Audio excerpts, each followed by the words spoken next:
வணக்கம். இன்றைக்கி நம்ம கிச்சனில் பிரண்டை சட்னி பார்க்க போகிறோம். அதுக்கு இப்போ நான் பிரண்டை நல்லா குட்டி குட்டியாக கட் பண்ணி வச்சு க்ளீன் பண்ணி வச்சுருக்கேன். அது கூட இப்போ நான் ஒரு சின்ன துண்டு புளி எடுத்து வச்சுருக்கேன். அடுத்து இஞ்சி துண்டு சின்ன துண்டை கட் பண்ணி வச்சுருக்கேன். 5 to 6 பூண்டு பல், ஒரு 10 சின்ன வெங்காயம், 1 டேபிள் ஸ்பூன் தேங்காய் துருவினது, கொஞ்சம் கருவேப்பிலை. இப்போ ஒரு கடாயில் நான் கொஞ்சமாக எண்ணெய் ஆட் பண்ணியிருக்கேன். இப்போ நம்ம 1 ஸ்பூன் உளுந்து ஆட் பண்ணிவிட்டு நல்லா வறுத்துப்போம். இப்போ நான் இது கூட 5 காய்ந்த மிளகாய் சேர்த்து அதையும் வறுத்துக்கிறேன். இந்த காய்ந்த மிளகாய் ரெண்டுமே எடுத்துடலாம்.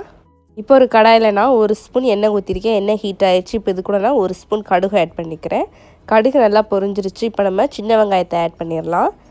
அடுத்து இஞ்சி பூண்டு எல்லாத்தையுமே ஆட் பண்ணிவிட்டு நல்லா வதக்கிடலாம்.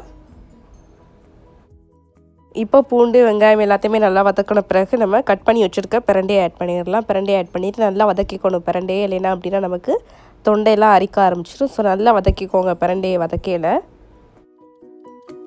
இந்த ஸ்டேஜ் வர வரைக்கும் நல்லா பிரண்டையை வதக்கிடுங்க. அப்போ தான் நமக்கு நாக்கில் அரிப்பெல்லாம் இருக்காது, நாக்குலேயோ தொண்டையிலையோ அரிப்பு இருக்காது. இப்போ நம்ம எடுத்து வச்சுருக்க கருவேப்பிலையை ஆட் பண்ணிடலாம்.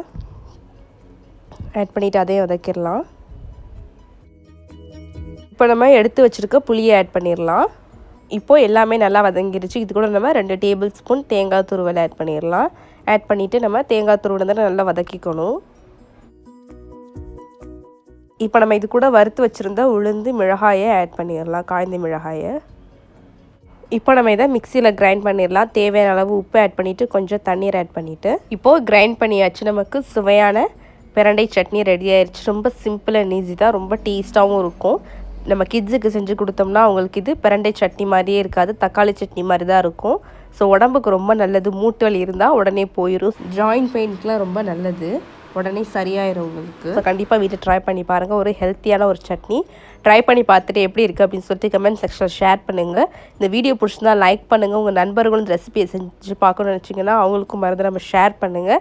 நீங்கள் என்ன எங்கள் சேனலை சப்ஸ்கிரைப் பண்ணலைன்னா அப்போ மறந்துடாமல் சேனலை சப்ஸ்கிரைப் பண்ணி வச்சுக்கோங்க. அப்போ தான் அந்த மாதிரி வீடியோலாம் நீங்கள் உடனே பார்க்க முடியும். இதே மாதிரி நம்ம சேனல்லாம் நிறைய சட்னி வெரைட்டிஸ் போட்டிருக்கேன். அதெல்லாம் உங்களுக்கு நான் டிஸ்கிரிப்ஷன் பாக்ஸில் லிங்க் கொடுக்குறேன். மறந்துடாமல் அதையும் செக் பண்ணி பாருங்கள்.